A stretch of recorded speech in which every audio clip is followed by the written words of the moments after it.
So I'm Conor. I don't know if anyone has seen my work before. I've not really prepared anything. They sort of said, can you do a speech? So I thought I'd just talk a bit about art in general and portraiture and how I use it in my own sort of practice. And I'm from Sheffield, obviously. I use it as this role of social engagement, this way of understanding who we are as people, our culture, our sense of place as well.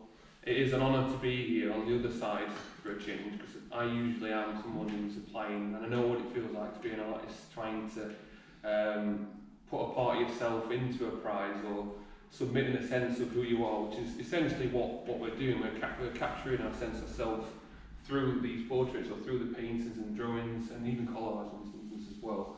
So I know how important it is to people when it comes to being involved with shows like this, and it is an honour to be here with you guys now, part of this programme. And I'm not prepared anything, so I'm sorry if I'm not sort of doing justice to the conversation. I don't think they'd have me on as the yeah, for me, portraiture, I generally feel this sort of deep connection to our people within Sheffield, and it is something I try and bring out within my own practice. So to be involved with this portrait prize now, and it is an honour as part of the prize to actually paint Tony. He's someone I see on my little jogs every morning as he's going past the memorial. It is something really, really powerful to depict, and it's a privilege to be here with you, Tony, so thank you.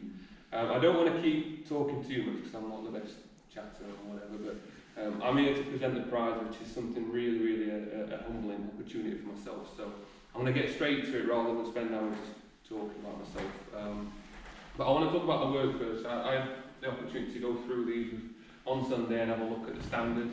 There's some great sort of capturing of the sense of the inspirational people within Sheffield, the ones that have sort of nurtured our culture and sort of inspired us to sort of represent who we are within the work. So there's an extensive, diverse range of portraiture here, which for me totally encapsulates and embodies our sense of place and people within the show. So it was a difficult decision, and there's quite a few artists here, and most of you could actually depict Tony and do justice for it. So if you don't get selected, just remember that, I mean, I've had so many rejections when I'm applying for art shows, and it's something that can cut you straight to your core, to be fair, because you're putting a part of yourself out there for judgment.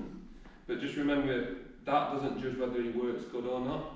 It's your sense of belief within yourself and how much you understand the language that you're trying to share within your own art practice. So use the rejections as fuel to keep going and making new work. Whenever I get rejections, I sort of get a stubborn idea that I just want to prove people wrong and do more. So whether you're selected or not, the standard of work's really, really good, and it is a privilege for me to be here now just sort of talking about portraiture. I come from the Manor Estate in Sheffield, and I never had opportunities to access art and speak about art, and I've had to nurture this for myself growing up and going to art school and understanding the difference between my own culture compared to others. Even here, standing in this grand hall, seems quite surreal to me that I'm actually talking about portraiture and painting to people in a space where we've got the Duke of Edinburgh and things scattered about. So it is surreal for myself, but I'm just sort of trying to get you to understand that we come from humble places and we're trying to capture that, and I think the works here do justice to it. So whether you win it or not, it is a privilege for me to even see your art, and it does inspire myself as well. So thank you. I'm going to announce the award in a second, so I just want to say thank you to Tony, to Chris, to Sheffield Forum, and everyone who's invited me to come along tonight. And I hope the winner uses this and does justice to their own sort of sense of their own practice, and I know they will make a brilliant portrait of you, Tony, as well.